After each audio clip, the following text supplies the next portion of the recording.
네, 이제 여태까지는 이제 전체적인 어떤 구약에 대한 이야기들을 쭉 다루었습니다. 이제는 창세기로 들어와서 창세기 성경 50장에 대한 얘기들에 초점을 맞춰서 우리가 보려고 그럽니다. 이 창세기 도표연구, 창세기 도표. 이것은 신구약 성경 도표 강해라고 하는 한눈에 보는 신구약 성경 도표라고, 성경 도표 강해라고 하는 이 정문호 목사님의 한 장식을 발췌해서 이 매 권마다 앞에다가 이걸 둔 거예요. 이게 66장으로 되어져 있어서 그 자료 매 앞에 요게 이제 먼저 개관 도표 앞에 그 도표 강해가 있게 됩니다. 여기 보면은 요거를 설명할 수 있으면은 요거를 잘 설명할 수 있으면 그러면 창세기 설명 끝나는 거거든요. 창세기를 잘 알고 있으면 요거를 설명할 수가 있다는 거죠. 그래서 이 그 총 제목, 이 그 창세기, 우린 창세기 뭐 이렇게 얘기합니다. 뭐 제네시스, 시초, 근원, 의미를 갖습니다만 원래는 태초에가 성경책 이름이에요. 태초에. 브레시트. 그러니까 이 구약 성경을 가만히 보면 맨 앞에 나오는 단어 있잖아요. 성경에. 맨 앞에 나온 단어, 그 단어가 그냥 그 성경입니다. 뭐 특별히 성경에 어떤 이름을 주려고 한 게 아니라 그 성경 맨 앞에 나오는 단어가 바로 그 성경의 제목이 되어졌던 것을 우리가 볼 수가 있습니다. 브레시트라고 하는 것이 원래 이제 그 창세기 제목입니다. 처음이고 시작이고 최초고 뭐 이런 의미들을 부여하는 거죠. 그래서 창세기라 이렇게 이제 이야기하는데 이 그 총 제목이 성경의 못자리라, 성경의 못자리. 우리가 이제 그 모판을 이렇게 짜고서 그러면 이제 이게 뭐가 어느 일정 부분 잘하면 그 모를 쪄요. 모를 딱 이렇게 해가지고 묶잖아요. 한 단씩 이렇게 묶어가지고는 그 넓은 논에다가 던져놓잖아요. 그리고 그거 가지고 씹는다는 말이에요. 그죠? 쫙 씹는 것 같이는 이 창세기가 이 논의 모판과도 같다는 말이에요. 거기서 다 배워진 걸 딱 쪄가지고 성경 66권 속에 쫙 펼쳐놓은 거다. 우리가 이런 의미로 창세기의 의미를 부여하는 거예요. 창세기 모든 것들의 시작. 그래서 이스라엘 백성들은, 유대인들은 이 책을 시작의 책이라 이렇게 얘기를 합니다. 이렇게 부릅니다. 그래서 역사의 시작, 만물의 처음, 그리고 존재성을 정의하는 데 있어서 모든 존재된 그런 것들. 그러니까 그 모판과도 같다. 그래서 언약과 창조의 하나님, 삼위일체 축복의 하나님, 하나님의 빛, 하나님, 죄된 그런 어떤 회개한 인간, 뭐 이런 것들이 말이죠. 사단의 존재, 뭐 최초의 사단이 그 이야기하는 그런 그 주체로 등장하기도 하고 말이죠. 하나님의 그 주권, 선택결이, 하나님의 주권적인, 하나님의 주권, 이 앞에는 뭐 이론의 여지가 없습니다. 하나님의 주권, 이게 하나님의 주권이라고 하는 것은 하나님의 마음대로라는 얘기랑 똑같아요. 내 마음이 거기에 괴제되는 게 아니라 내 생각이나 인본주의적인 게 아니라 하나님의 주권, 그럼 뭐 꼼짝 마라. 요즘 말로 하면 꼼짝 마라입니다. 하나님의 주권 앞에는 뭐 이론의 여지가 없다.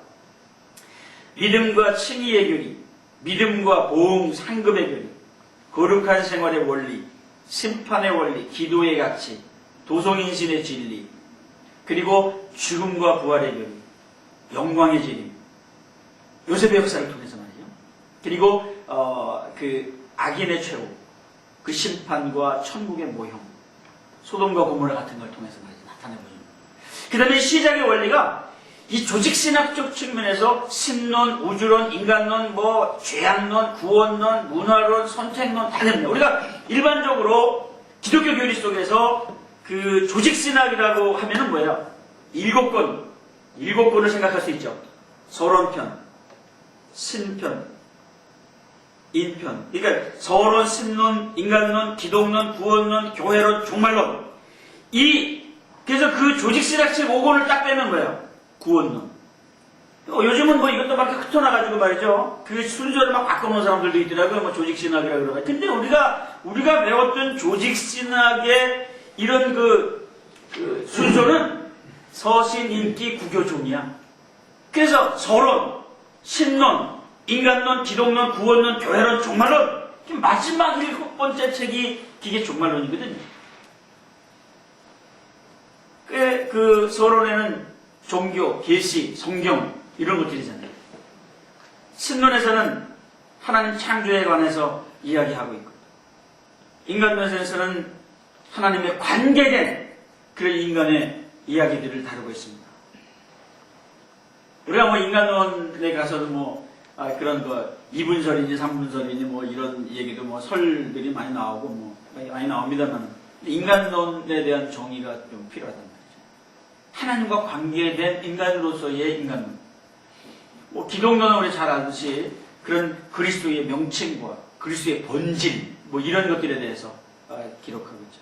구원론에서는 그런 구원의 그런 작용, 그런 어떤 적용 원리 이런 것들에 대해서 우리가 이야기하고 있고, 교회론, 교회의 성질, 교회의 본질, 교회관, 이 교회론이 이게 확실하지 않으면, 이 오늘날 말이죠, 교인들이 교회론이 확실하지 않아서 교회 순례자들이 많아졌습니다.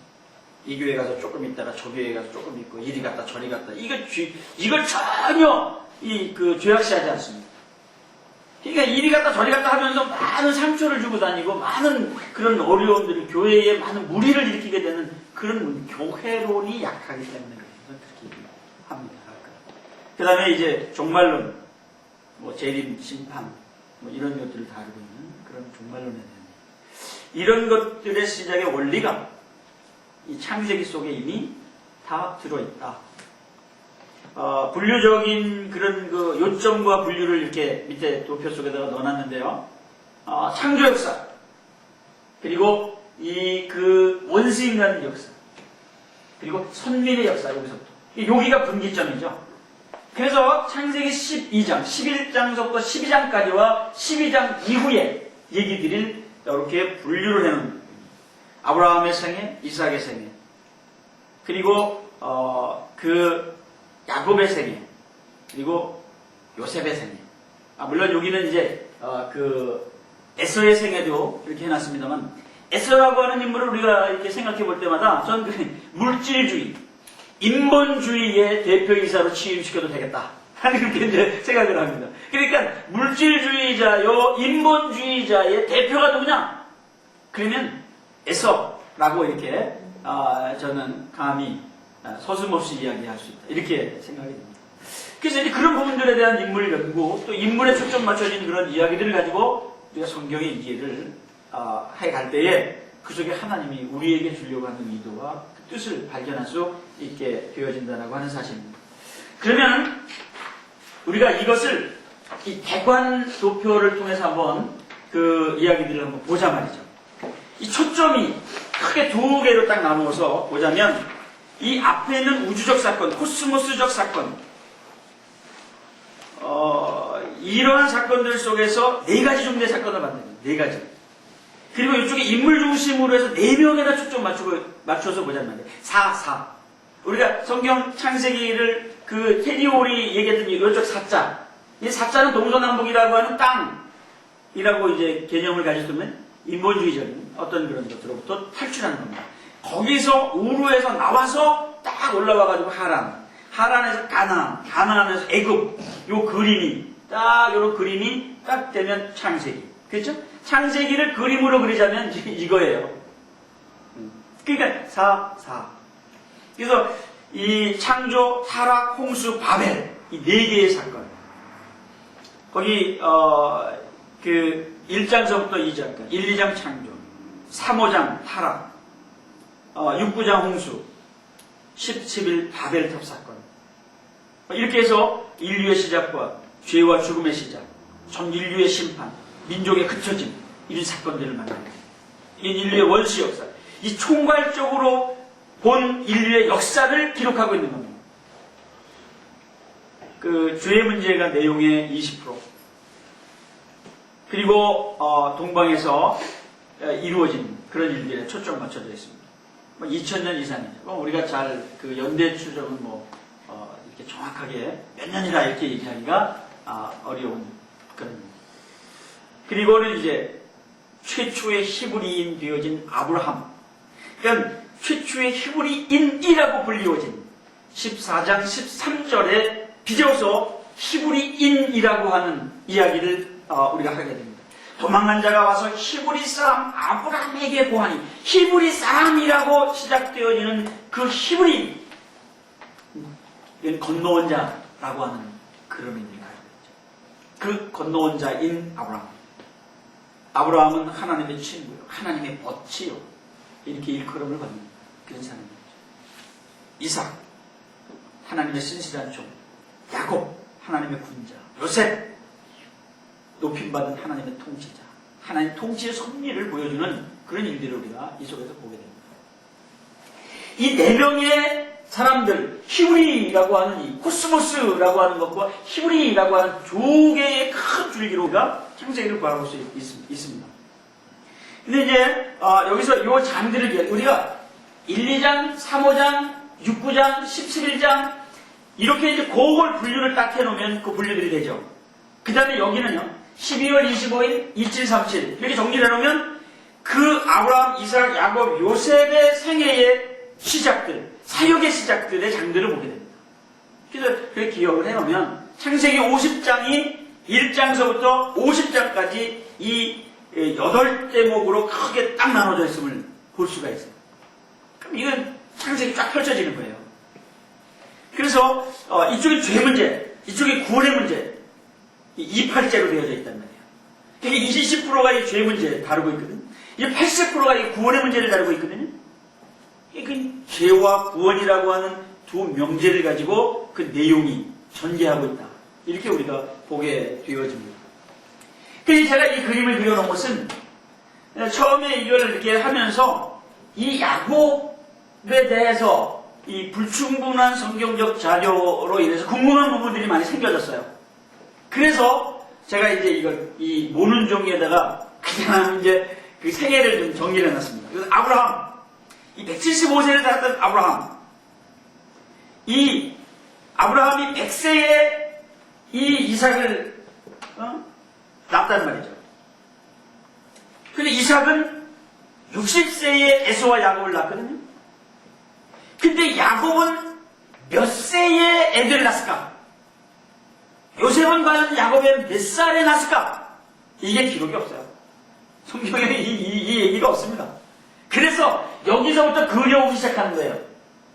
그리고 여기는 여기서부터 추정에 올라오는 거예요.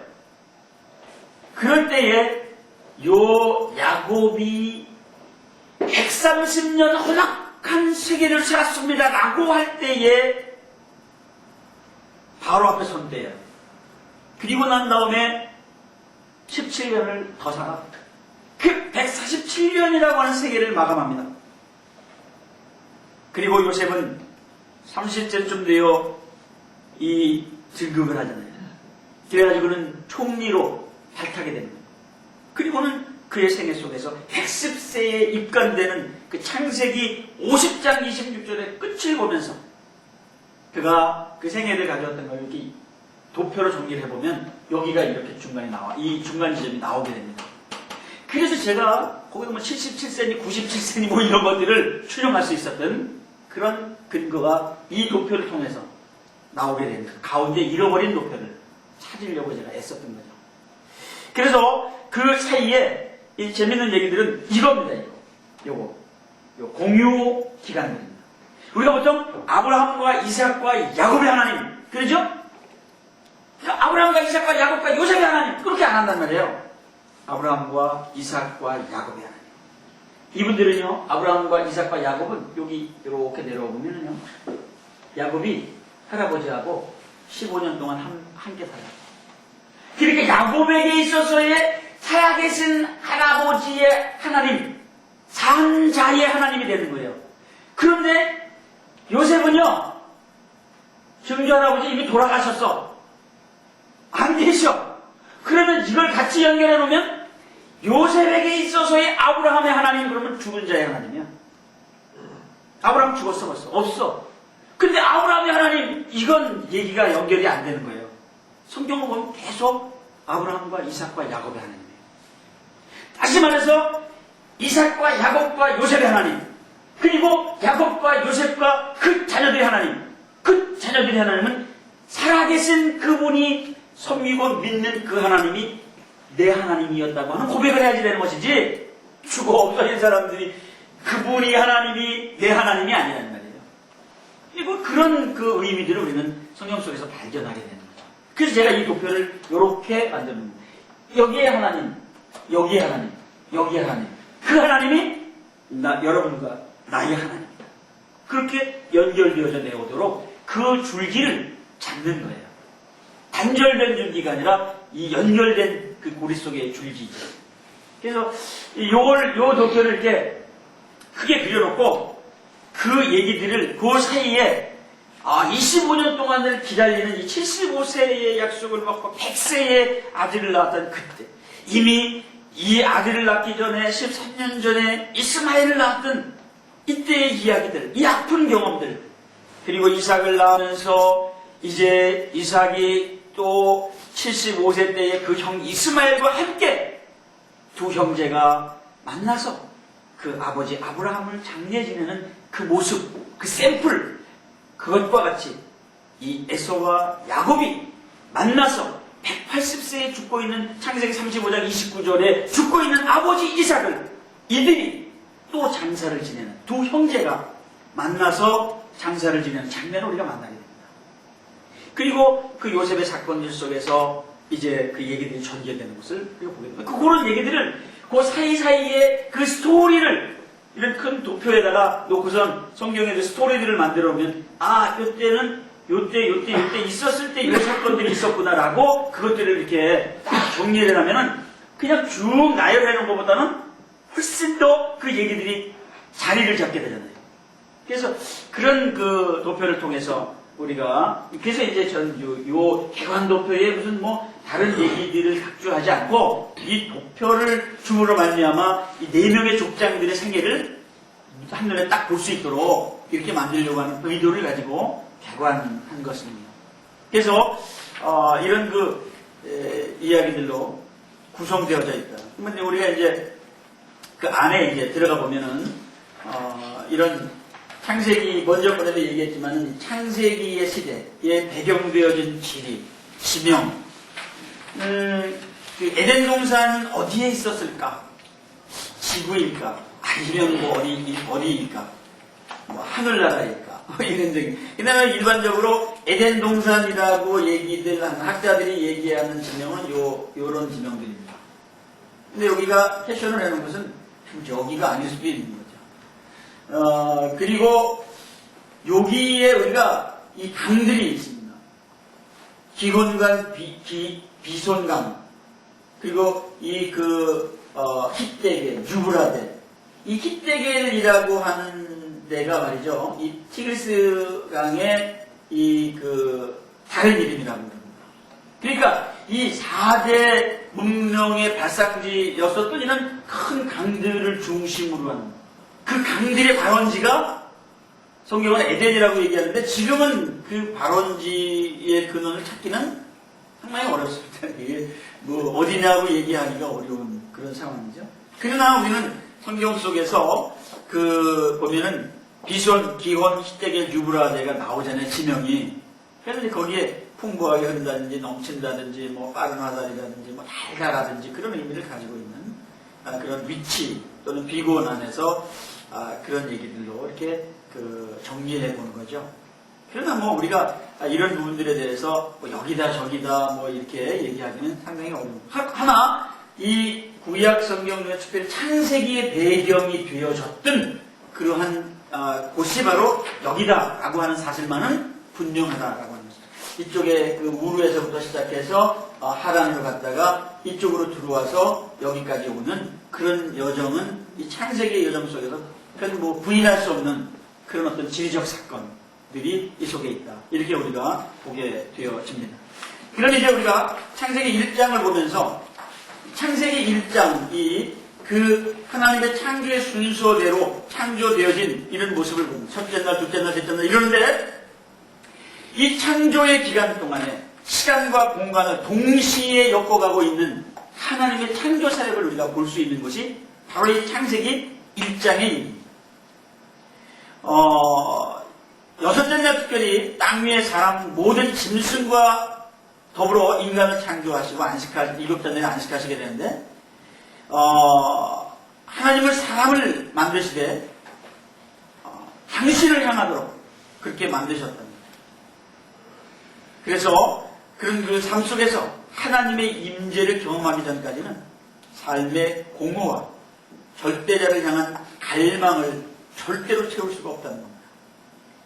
피조세계와 그 안의 모든 것들 창조주를 알고 신뢰할 때에만 그 의미와 그 삶의 소망이 있다라고 이렇게 창조 섭리를 우리가 분명하게 하고 지나가야 되는 것입니다.